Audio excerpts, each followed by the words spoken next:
Hi, everybody, and welcome back to another episode of Full Court Press presented by Serra Rochester Hills. I am your host, Patti, Cesarini, and today I am joined with my teammate, Rachel Rossman. Rach, thanks for being here. Of course, I'm so excited. Yay! So I kind of want to take this episode in a different direction. A lot of the times what we do is we talk sport and athlete, but now I really want to focus on an important aspect of your life, your NIL deals. Oh, okay. And you have been interested in this, you're involved in it. So when did this kind of aspiration or this interest start to take place for you? So right when the rule changed, I was still in high school, and I was like, oh, this is totally for me. Oh, so this is high school. Mm-hmm. Okay. I love being able to go out and do things that benefit me. And that's what NIL is all about, doing things for you and your personal brand. So, yeah. When did you first hear about it or really start to actually implement taking NIL deals? Well, so I think a lot of athletes start with Barstool. And that was like a really big program that I saw when I was in high school, and everyone was pretty much a Barstool athlete. Everyone had it in their bio, and I wanted to see what that was about. And Barstool is this mass multimedia company. Yeah, they do everything, and they took NIL right when it started, and they ran with it. They did. Yeah. They busted the door wide open. Absolutely. That was a big thing. Huge. I still have it in mine. Oh, yes! The original NIL deal. Yeah, that was my first one. Okay. I saw it in a lot of people's bios and became interested in it. Now it's a little bit different. Before, they gave you like merch, sweatpants, t-shirt, and a sweatshirt, and now they have a whole kind of similar to Open Doors. They give that to their athletes as well too, so I could use that if I wanted to. But I really enjoy the merch. And for those of our viewers who don't know what NIL is, can you explain it for us? Yes, of course. So NIL is name, image, and likeness, and student athletes basically being able to profit off of their name, image, and likeness, or receive product for it in the long run. How does the process work of getting an NIL deal? So you have to decide what you're interested in. Okay. So for me, another one of my NIL deals was Paint Creek. Yeah. You know Paint Creek. And I took my interest in protein shakes because I get those all the time, and I was spending my own money on them.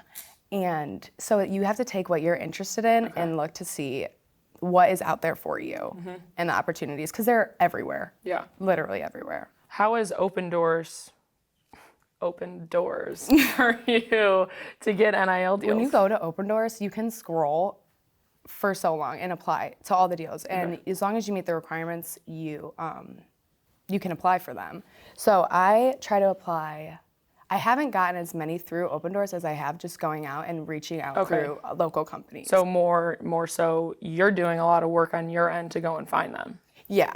Rather than having them in front I of do you. apply to Open Doors, but I have found that it's a little difficult because most likely in Open Doors there's one person that's going to get the NIL deal out of so many people that apply. Okay. And there's a lot of big competition in that. Yeah. So it's easier for me to go out and see a local business that I would want and that I'm interested in and have them support me and me support them through that. So Open Doors, little fish, big pond, going out on your own, big fish in a little pond. Yes. And how many do you currently have besides Paint Creek? So I am still with Barstool, and then I have Paint Creek, and then in the beginning of the year, I made merch for myself. Oh, that's right, yeah. And that was through Influence Tea, which was a super great experience. And I know a lot of athletes all across the board do that, but at Oakland University too, and they're great. A lot at Oakland. Yes, and they do make the process, they make it really easy for student athletes to do that. And then I just got one recently with Bubbler, and I have one in the making as well. Oh, can you share the one in the making or no? Not yet. Not yet. Not yet. Once it's signed, sealed. Yeah, signed, sealed, delivered. You'll see it. Okay. All right. I'll wait to hear about it then. How do you think being a part of this shift in college athletics when it comes to creating your own brand and profiting from it has changed a lot of athletes' lives and has changed yours?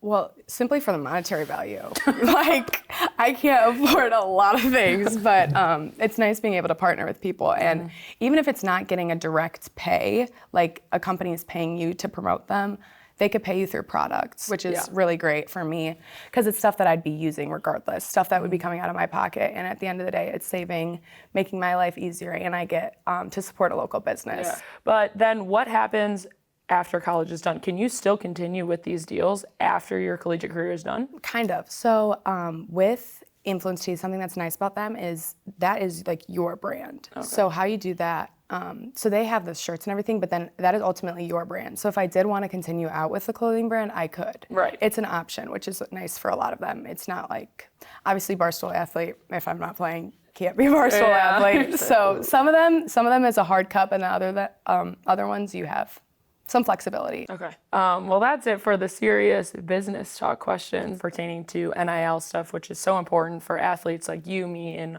all over the world to know that these opportunities are out there for them to take. Yes, and everyone should take them. Do it. Do it.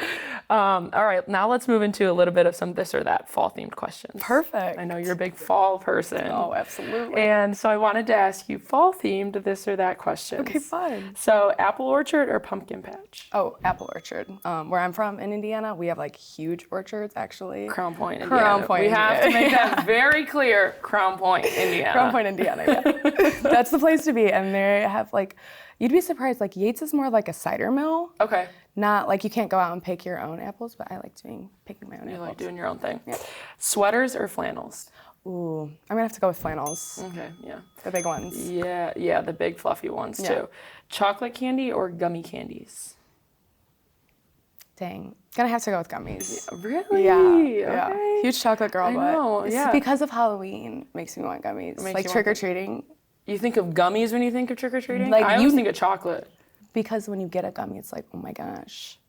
You can always get Snickers, Reese's. Like, yeah, there's those like are the best. Yeah, but there's so many of them. Okay. Like, I'd rather get like Albanese gummies. You said spice it up. Yeah, spice it up. I don't know anyone who gives out Albanese candies though.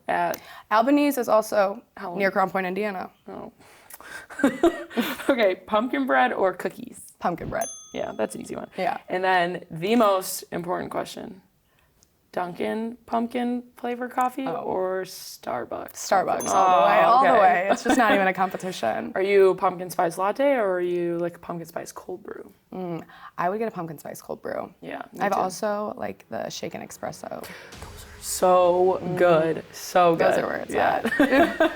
Well, Rach, that's all we have for today. Thanks again for coming in. I appreciate it. Of course, thank you. That is it for this episode of Full Court Press presented by Serra Ford Rochester Hills, and we will see you next time.